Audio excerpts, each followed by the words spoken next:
As you know, we review all the new releases every week on Monday, everything that was released the week before. We pick 3 to 5 books which we highlight and which we think are interesting. Then we ask the authors to send us their books and then we read them. And that's how we pick the book of the week. And by the way, that means it's about one book out of 2,000 every single week. So that's why we decided to be honest and straightforward and say that this is the book of the week. So the book of the week this week is The Art of the Interesting. The book has been published last year, but we are catching up with our interviews for the last year. So the book was published last year, but it is the book of the week for Mindvalley this week. And the author is, Dr. Lorraine Besser, PhD. So hello, Lorraine. Hi, Kristina. It's great to be here. Thank you so much. And I really enjoyed our chat before the interview, where we shared a few secrets, which we might or might not share with you guys. But first, I have to introduce my guest. So my guest, Dr. Lorraine Besser, is the professor of philosophy in the Middlebury College, and she teaches undergrad students such very popular courses as the courses on happiness, well-being, and she's actually a leading researcher in the field of good life and psychological richness. And actually, Lorraine Besser has already written quite a few books. 2 of her previous books were academic books, so quite likely you didn't notice them. And she has written a lot of academic journals and academic writing. But this book, The Art of the Interesting, is the book for people like you and me who are not academics and who actually want to read and enjoy the process. And actually, I don't have the cover. Lorraine, if you have the cover, do show if you have the book. I have the book, Oh, that but would be so funny. never mind. We'll Yeah. find. Oh, here we are. Here we are. Yes, product placement. Here we go. Yes. So this is the book. And Lorraine, did I leave out something? Because I try to do bios by memory, and sometimes I forget things which might be important. Yeah, no, I think you've got it all. This is my first book for a public audience, and I'm excited to talk about it. So I'll ask actually the question, which is probably a little bit unusual for Mindvalley Book Club, but since you've written a lot of academic work, naturally, how did it feel to write a book for, regular people? Was it a different process? Was it more fun? Was it less fun? Was it very scary? Because I am doing a course right now in university myself, and for me, writing academic work is so scary. It's so, the rules and the requirements are so demanding that it's just a different world altogether. I think you're right about that. It is a very structured approach that we do in academic writing, which really did make this venture really freeing and liberating. Took a while to figure out, it's a very different style of writing that I'm engaging in here. And I had a wonderful editor to work with to really kind of help me find my voice. But once I figured it out, it was just a wonderful process and really, really fun. It was, yeah, so. And for those of you who haven't read the book yet, we are going to share the link, obviously, to the book.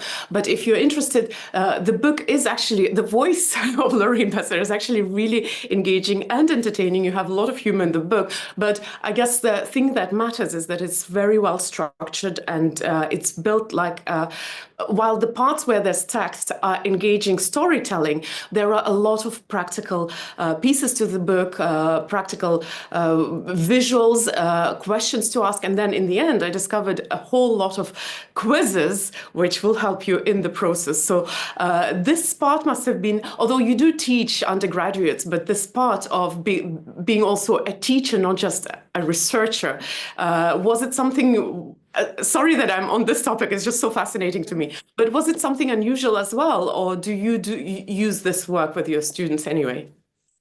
Yeah, it was a little unusual. I mean, as a teacher, I'm very familiar with how to communicate ideas in a classroom. And so I often see my job as really kind of when I'm teaching to provide that intermediate layer of contact for students with this very challenging academic material. And so I'm used to the kind of framework of trying to explain and being very sensitive to who I'm talking to. This addition, like as you said, the approach that I do in this book is to really engage in storytelling, to tell ideas and to prove points and to make things really clear. And so that was a new tactic, new to me, to engage in this sort of talk, and also to bring my own life into my own stories into the discourse was new as well. It was a very enjoyable read, so I warmly recommend to people who are watching this interview to get the book and also get to know it, because the book talks about a very, very important topic. And I think this is the topic dear to all of us, whether we want to admit it or not, but we all want to live well. And I'm not going to use the word happiness right now. I want to stick to the terminology that you'll find in the book, good life. So, Lorraine, could you, because you're a philosopher, I guess definitions are incredibly important. Could you define why do you use the words good life rather than, because this is not a very usual thing. Usually people talk about happiness, actually, not so much a good life. Yeah, so I think I use the word the good life a lot, and I describe that as how one can live their best possible life. And I'm really interested in trying to help each individual really see what is within what is what shapes and makes up their best possible life. And I think it's a very individual thing about how the different components of the good life really affect individuals and the role that we want the different things in the good life to play in our lives. And so I prefer to think about it as the good life rather than just an umbrella term like happiness or well-being, because I want to give that open, using the terminology of the good life opens the possibility to think about so much more that comes into play. And so one of the central arguments of my book is that the good life, it involves more than just happiness, and that if we can understand the different components that make up a good life, that we'll really be able to better structure our own best possible lives. So I feel that that step from thinking about just kind of like happiness or well-being or authentic, happy, these various large terms that often do incorporate a lot of what I'm talking about. But I feel that they're limited. They're limited in their approach, and we'll be better off once we really understand more concretely what makes up our good lives, and then go about trying to build it for ourselves. So, the art of the interesting is the spoiler alert for you. That's what the book is about mostly, the interesting, what is the interesting in the life. And actually, now that I'm saying that, it just sounds so simple, but I guess we'll go into that deeper. What I want to talk about though, first, is that, when it comes to happiness and meaning, obviously there's a lot of content out there, a lot of teachers, and being in personal growth for a long time, I have also seen it all. So there was a lot of don't do this, do this, don't seek happiness, seek meaning, don't seek this. So what I appreciated about your book is that you didn't discredit the two components that you just mentioned, the meaning and the happiness. You did give them space. But you do say that it's not enough. Can we maybe slow down on the happiness first and then the meaning? And could you explain, so what's the problem with happiness? Why is that not a sure way to a good life? Yeah, so thank you. So first of all, as you said, I mean, happiness is really important. I don't want to challenge that. But what I want to encourage readers to think about is how it is that happiness can play out within their lives. And what we learn when we look at the different research on how happy states, how individuals experience happiness, what we find is that it's a very short-lived state by nature. So happiness, here we're understanding it in terms of a very pleasurable state of positive affect, which is how it's studied in the psychological framework. And by nature, these pleasant, positive states have to be short-lived. They originate within us as rewards for doing the things that are good for us. And to function as rewards, they really need to disappear, right? We need to be rewarded in the moment for whatever activity we're doing, and but then they need to taper out, so we'll do it again. And so that's the evolutionary kind of origin of how these happy states have evolved. And we know now that there's, many different kind of competing factors that really limit how happy we can be. And So, and what I mean there is that we are built so as to adapt very quickly to happy states, and it's, the more we try to be happy, it actually doesn't, it becomes counterproductive at a certain point. Once we kind of pass our physiological abilities to fill these positive states, then our rewards start becoming self-defeating. And so what we discover, I think, is really that happiness is a great, wonderful thing, and I really think we should embrace it when we have it. But I don't think it's a good strategy to really pursue it or give it the um, let it occupy your primary goals in life. I don't think that'll pay off for us. Mhm.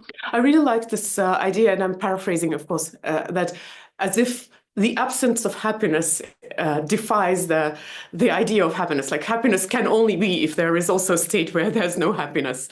Um, but I have to confess that the part on meaning was particularly refreshing because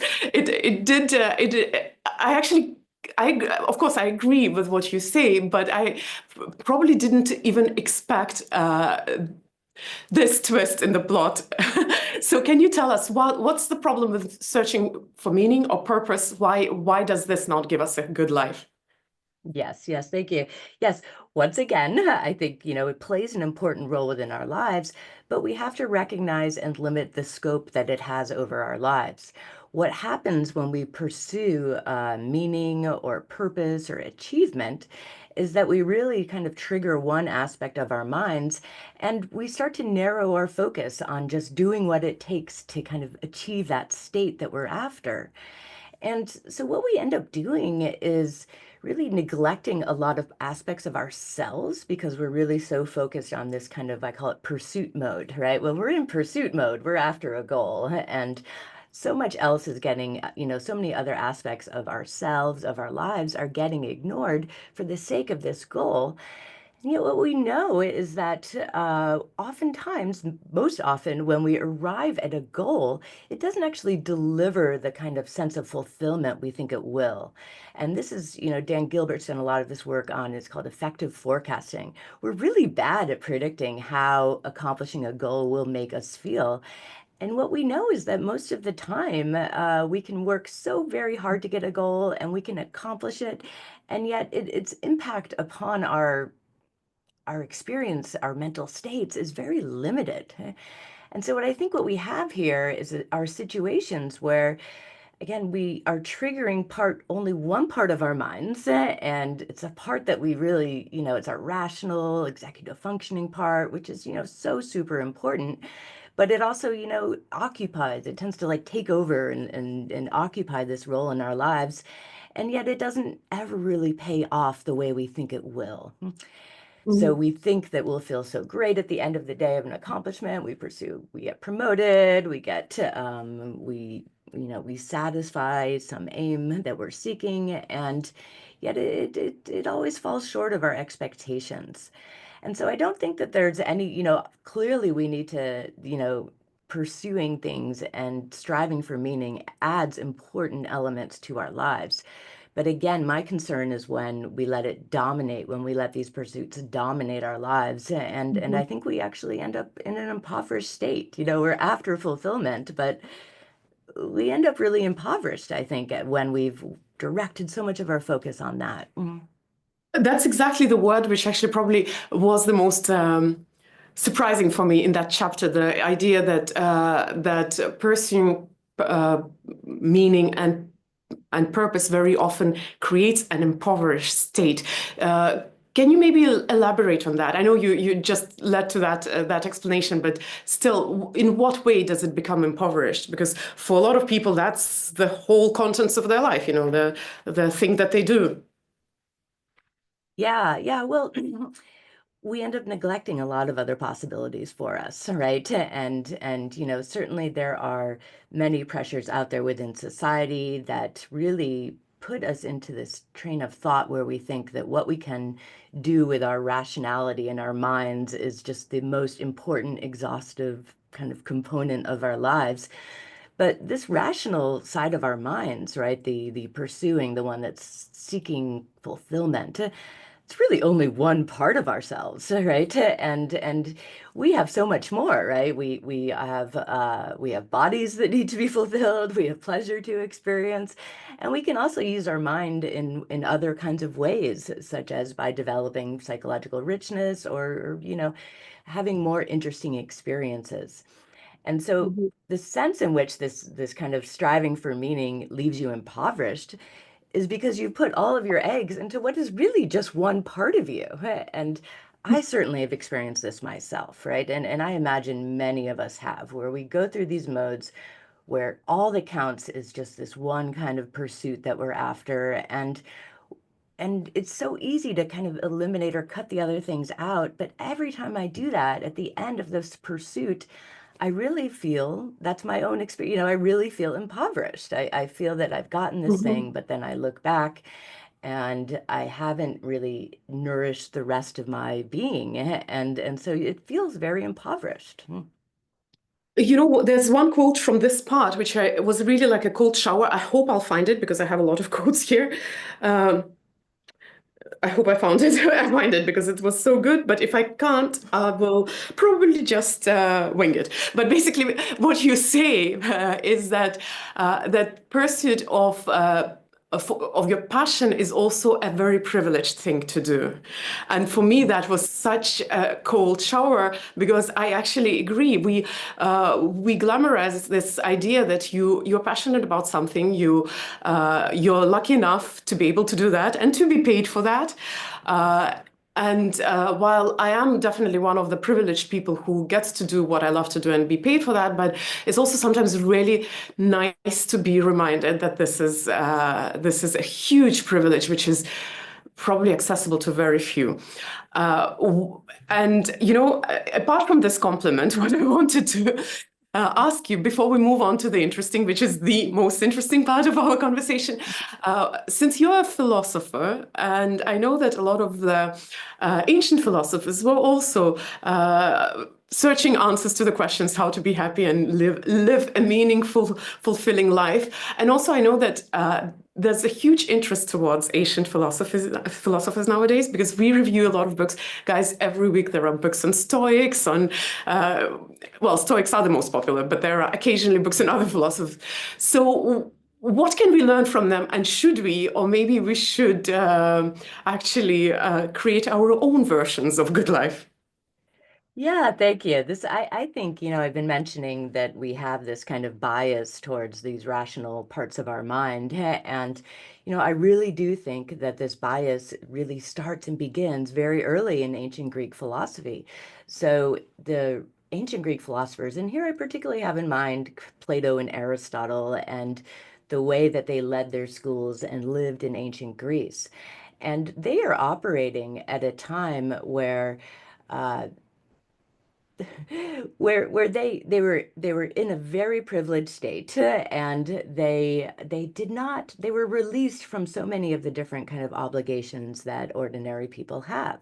So during that time, they were, the philosophers were had the freedom to really pursue exclusively, right, their minds. And they did not. The structure of the family system was that children were raised certainly at home, but then also sent to schooling. And so there was a real removal of child raising from certainly from the men at this time. And so they didn't, there was a sense in which it was the ultimate luxury of that philosophers had because they were able to just sit and really just kind of use their minds and think about, many such great central questions. And they came up with so many wonderful ideas during this time, but they also introduced and really focused on this idea that it's our rationality that defines who we are. And this has been the influence, in the book, I give them a hard time a little bit, partly because it was such a privilege to think that, well, it's my mind that is so important when they didn't have to worry about the toils of their body, right? They weren't having kids, they weren't struggling to feed themselves, they weren't really uh, tethered by their bodies in the way I think certainly women are, but most of us ordinarily are. So they were able to live this kind of separate and distant life that allowed them to privilege their minds. And, through their writings, they really started, this emphasis on thinking that it's our rationality that's most important. And again, it is important, but it is just, I think it's a mistake to think that it defines us exclusively. And it comes from this very distinctive point in time where there was this privilege and of Mhm. ability to isolate one's mind from, the day-to-day grind. So I'm going to ask a question as a student right now, not as a host of a book club. The little bit that I know about the ancient philosophy, there was still a pretty distinct class system, and I'm just asking for you to confirm or to say that I'm wrong. But I occasionally have a feeling that this philosophy was not even meant for the whole humanity, because in the eyes of a lot of philosophers of ancient Greece, there were different classes of people, and they were talking about the class like themselves and not the rest of the world. Am Yeah, I absolutely. No, you are okay? you are absolutely spot on. They were very moved, and just to speak on their views of women, right? They were skeptical that women even had capabilities of reasoning to the extent that they did. And so the thought that they could even like take on a different perspective or appreciate what it's like to live in a different point to whether you are a woman or certainly whether or not you're a slave, these weren't their perspectives, and there were some real deeply rooted views that the reasoning rational capabilities of these different groups were less. And so the ideals that they developed were really, ideals for themselves. And, Mhm. uh, part of part of their philosophy, part of Plato's philosophy certainly was to set up, in his Republic, he famously sets up the ideal state, and philosophers would be kings of that state. And so Mhm. this notion of a philosopher king really stands out to me as just something just so fascinating. I have to admit, when I was a young philosopher, I was like, "Yay, let's just do this all day." But as you grow, as you realize how important these other dimensions of life are, that model of this ideal of a philosopher king just it seems so inappropriate to my life, and I think it's so inappropriate for most of our lives. We have other stuff going on that warrants. Uh, it warrants attention, but also warrants, prioritizing, holding up as good parts of us. Thank you for this little detour into philosophy. I just had to use a chance because it's not very often that you get, Doctor Philosophy on your show. Now, I want to get back to your book, The Art of the Interesting, and the bulk of the book. So, if you haven't read, I just very warmly recommend, because it is not just an engaging reading with plenty of sense of humor, by the way, which I always appreciate about the books, especially serious books. But it's also incredibly practical. It has so many tools that I suggest if you take up the book, you read it slowly and you do the exercises and you ask the questions, because it is literally like a course, self-improvement course in a book format. Now, back to the book. So what is the interesting, the missing bit of the good life? Yeah, so in thinking about the interesting, what I'm doing is picking up on relatively really new research that is identifying psychological richness as a really important component of the good life. And psychological richness describes this great state of really robust cognitive engagement that it's one in which you have thoughts that generate new thoughts, that generate emotions, that really just kind of take on their own trajectory. And so thinking about the interesting is to think about how this all feels and to think about what's really valuable about this state of mental engagement. And so I describe the interesting as it's the quality attached to this experience of different thoughts and emotions that makes it rich, that makes it good for us. So part of what I'm doing in the book is laying out, drawing on this research that we know that this notion of psychological richness and interesting experiences, it really occupies a different category than happiness and meaning, and to really highlight that this is a dimension of our lives that most of us have probably experienced, but we probably do not have the language or the incentive to really identify this and own it as part of our good lives. And so that's what I'm really after is to try to show that interesting experiences, these great, wonderful things that are novel, they're challenging, they're unexpected, that they have a really important role within our good lives. So there are a lot of chapters which talk about the different components of the interesting. I'm saying that for, for our audience, but what I want to ask, so you mentioned cognitive engagement, and I know you mentioned it in the book as well. Maybe a little side note. So quite a lot of things which we talk about in personal growth in different terms actually exist in psychology and philosophy with their own more scientific terms. So is cognitive engagement similar to the state of flow, if you are aware of the state of flow? Not necessarily how Csikszentmihalyi talked about that, but the state of flow, which is very popular nowadays. Yeah, thank you. So I think it's very parallel, right? So flow is one of our, it's an optimal experience. It's an optimal state of mind. And it really does consist in this kind of deep sense of cognitive engagement. Where I think flow experiences differ from interesting experiences, though, the kind of engagement at stake in interesting experiences, is that during flow states, our engagement is all really focused on what are the activity that we're doing and the skills that we're using to engage in that activity. And so flow is a wonderful, great state, but it has more focus than interesting experiences do. And there's also, this distinctive part of flow where you just kind of lose your sense of self, right? You're occupied, engrossed in this moment, in this activity that you're doing and bringing your skills to. Interesting experiences are an engrossing kind of cognitive engagement, but they lack that focus on a skill-based Mhm. activity.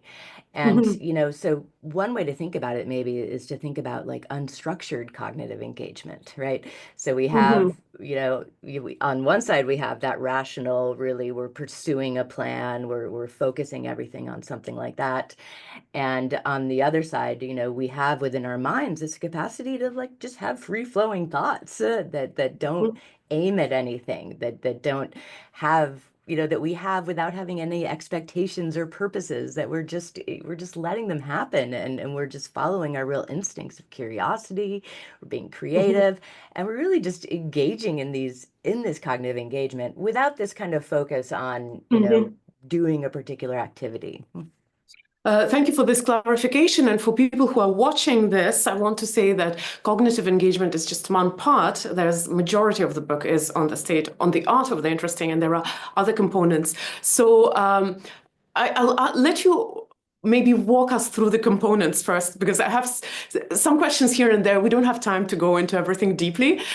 So if you don't mind, can you share what are the components of the interesting? And then the last part of the book actually talks about how you can cultivate the sense of the interesting, or this part of your life, which is entirely in your hands, unlike happiness and meaning. Yeah, thank you. So the components of the interesting, right? We know from psychological research that they're correlated with different with very sorry. We know that there are correlations with the interesting, and these kinds of experiences are correlated with novelty, challenge, and complexity. And what that really means for us, I think, is that we can find more interesting activities to the extent that we are engaging with something new, that we are challenging ourselves, and that we are allowing ourselves to experience the complexity of the moment, which might actually include, painful feelings. And so it's thinking about the interesting is a way of looking and giving us a perspective on the kind of ways in which we can really engage with challenging situations and be, experience these complex emotions that really enrich our lives, even though, if we're so focused on happiness, we're going to run from this stuff. But we want to, I think it's important to open ourselves up to, uh, being more open to experiences is really helpful. And what these set of things, we're talking about novelty, challenge, openness, right? What they all do is they really just force your mind to engage. And that's what they're why they're really important, right? They trigger your mind to like get out of its regular patterns and just to start going. And so when we're thinking about what an interesting experience like looks like or feels like, right? It's very much one that is driven by some kind of, curiosity and a willingness to follow different thoughts of follow different ideas and to allow ourselves to feel different emotions. And one thing that we find and that we know that happens when we have these kinds of experiences is that they often shift our very perspective, right? They really leave a Mm. dent on us and leave us somehow changed. And it's really a wonderful phenomenon that really can enhance our lives. So there are a few questions that I wanted to ask, and thank God I have time for that. If in the beginning of the interview we talked a little bit more structured by the chapters, right now I'm just asking the questions which kind of got stuck in my head. And one of the interesting chapters was about reframing the problems into challenges. Of course, I'm using my own words right now, but something along those lines, which and the question comes from the very end of the chapter, so maybe I'm taking it out of context, but it really caught my eye where you said, not everything that happens can be really reframed into something good, and there are objectively really terrible times. Again, a very refreshing turn of events. So, what to do with those inevitable, terrible times? Yeah, thank you. Yeah. So what I do in that chapter, and you're absolutely right, I talk about, there's some kinds of challenges that we can really just reframe and think of more as obstacles and adventures. But those are really, the kind of day-to-day things that hit us, that make us feel these complicated emotions. But of course, there are just sometimes really bad stuff happens, right? And these aren't the kinds of things uh, that I think it's appropriate to try to like put a good spin on, right? So we know we're probably familiar with toxic positivity, right? When something bad happens, it's helpful just to acknowledge its badness and not to have to do anything more. And where I think this framework that I'm offering, the interesting perspective of the interesting, can really help in these moments is to allow us to give us a little bit of, you know, distance and perspective on the situation. And so what I think is really possible in these situations where we are experiencing, again, really difficult emotions and a very challenging, traumatic possibly situation is that we can just sit with those difficult emotions and bit by bit really like bring some curiosity to them. And I think this is very a slow process for many of us, but if we bring this kind of sense of curiosity to these experiences, what we do is we find a way to engage with them, right? That, it's not turning them into this can become a wonderful, great experience, and that's appropriate. It's not a wonderful, great experience. But by bringing this different kind of perspective where it's non-evaluative, right? That's a really distinctive part of what's happening when we're having interesting Mhm. experiences. We're not thinking like this is awful, this is bad, or this is great. We're just thinking about the situation, right? And so I think that the more that we can bring that kind of perspective, right, where we're not always just evaluating and thinking about how awful the situation is, where Mhm. we are able to take some curiosity and to think about the intricacies of the situation or however tangential, whatever's happening for you. There's no goal or aim, right? It's just a different perspective to allow you to sit with these difficult things and over time maybe they'll change your perspective on them. You know, as you were talking about it, I actually remembered the fable from the closing part of your book, where you pretty much illustrate what you were just talking about. So I'll leave it as a literal cliffhanger for you guys. Get the book and read it, and at the end of the book, you'll actually read a very interesting story and take on how interesting can change your life in ways beyond your imagination, and actually maybe in situations where there's nothing good in it, but it's still in your control. It actually starts also with a very interesting true story, which is also very dramatic. So I'll leave these cliffhangers with you guys because I really want you to have some curiosity and get the book and read it. It's worth it. And I want to ask another question, so you know why I love interviewing people with a very profound academic background is because when you guys write, you are writing based on actual research and evidence, and very often these ideas transform a little bit, and then they get simplified, and sometimes the words get replaced, and they do end up among the regular folks, but usually a little bit. Maybe with a little corruption, you know, like the broken telephone. So I really love to look at the source of some of the ideas that we hold so dear in personal growth. So sorry, Mindvalley audience, if I pick on certain topics which are holy for us. But one of the topics which I found also in the chapter about interesting chapters about interesting was this idea of the comfort zone. And this is an axiom. This is a truth never to be argued with. That challenging yourself and getting out of your comfort zone is incredibly good. What I found, again, refreshing in your book was that you had not just comfort zone and outside comfort zone. You had comfort zone, outside comfort zone, and danger zone. And this is exactly the reason why a lot of the times I refuse to get out of comfort zone because I get paralyzed. So could you talk about these three different zones and how not to overshoot the outside comfort zone and not to fall into the danger zone? Yeah, thank you. I think this is really important to think about. And so the benefits of getting out of our comfort zone, we know, are come from many different areas. But from the perspective of interesting experiences, right? When you're out of your comfort zone, you're challenging yourself and probably engaging in new things, right? And those can really only happen when we're pushing our comfort zones. Yet at the same time, we want to get out of our comfort zone, but we still want to be able to really engage with the situation, right? What we're looking for is the ability to engage our minds and to, have new experiences that can stimulate these different kinds of richness in our minds.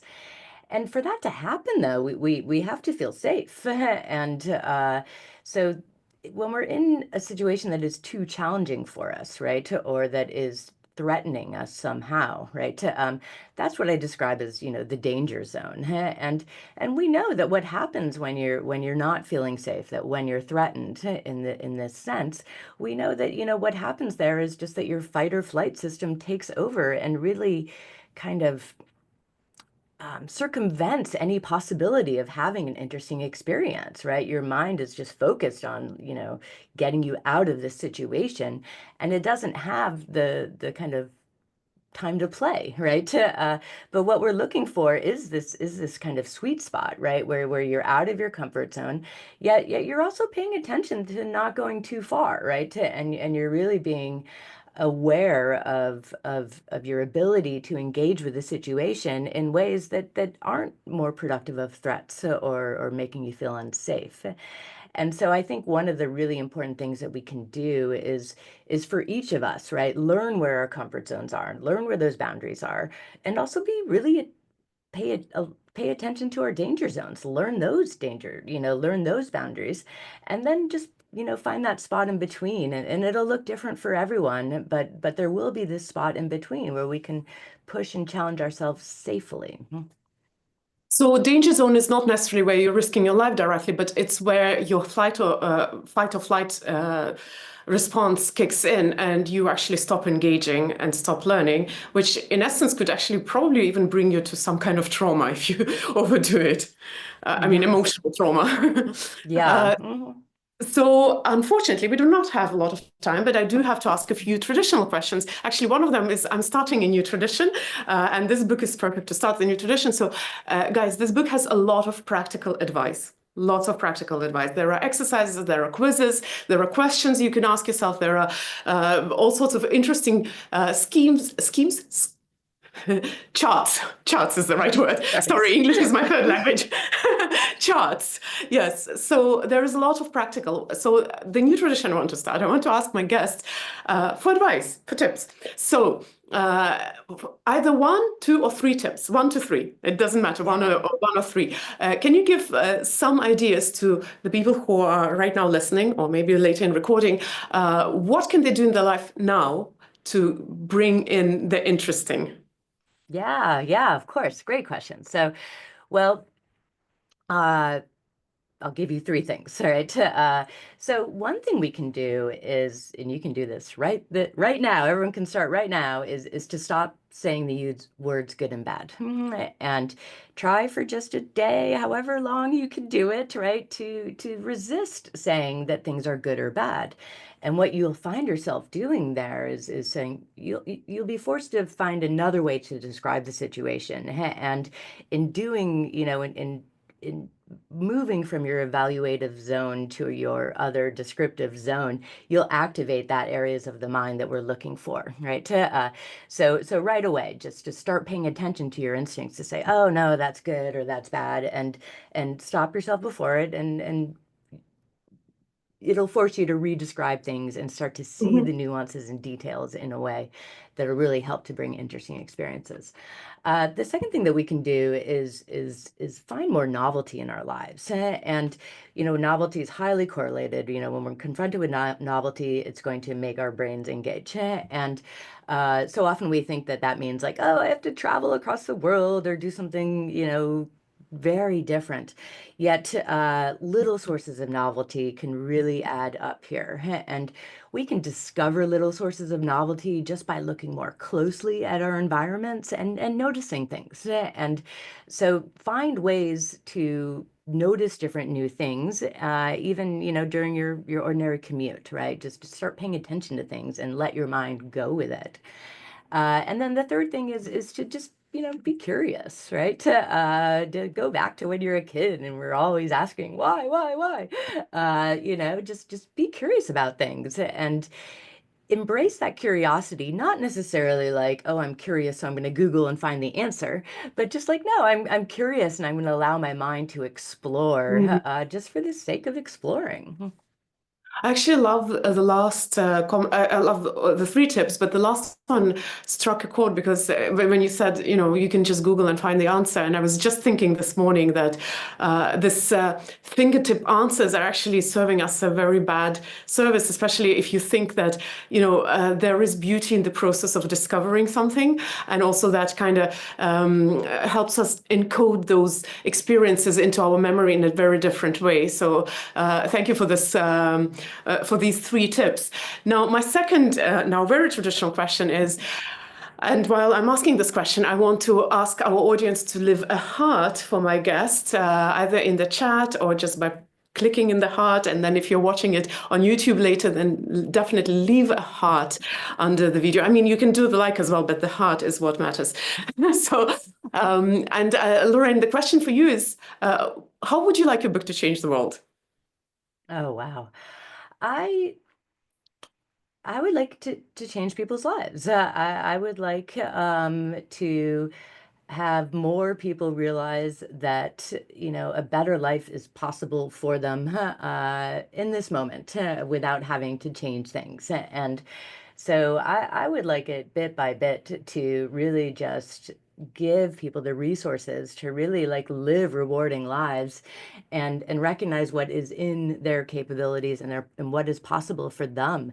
We all have the potential to live a better life right now without having to change or fix things, right? And we can, by opening up this category of psychological richness and recognizing that interesting experiences are so within our control that we can create them, I think we'll find that, we can each person will be able to, really find ways to enhance their lives and interact more fully with the world. And so I think that, it begins with the individual, but then once we're all there, right, I think it can really help us bring together even the world, and because we're not evaluating all the time, right? We're giving ourselves opportunities just to explore, and certainly in times of divisiveness and all of the challenges that happen within the world, just having this time to explore and just bonding with each other over our explorations in our mind is I think a wonderful way to live. Thank you, and I absolutely agree with you. And sorry if I simplify this idea, but I think people who are happy don't do bad stuff to other people. So I absolutely agree. The world would be a better place if we all to learn to live a good life. Dear friends, I'm going to close with my usual. If you're watching it online, then obviously you are probably signed up to us, unless you're a Mindvalley member and you just discovered this video or this interview through Mindvalley membership app. In that case, do sign up for Mindvalley Book Club, because you'll get information and notices about our book of the week. We also, on Mondays, we also send a review of 5 best books of the previous week. We only focus on the new books because, believe it or not, there are so many great new books which have a more contemporary and more, more, I would say, up to this date, more relevant takes on very important topics. So do sign up. If you're watching it on YouTube, also sign up, or sign up to YouTube channel. We post videos every week because I do videos every week. And just as usual, I'm Kristina Maklakiani, host of Mindvalley Book Club, and I have access to the world's best authors. So stay in touch. Thank you, and bye-bye.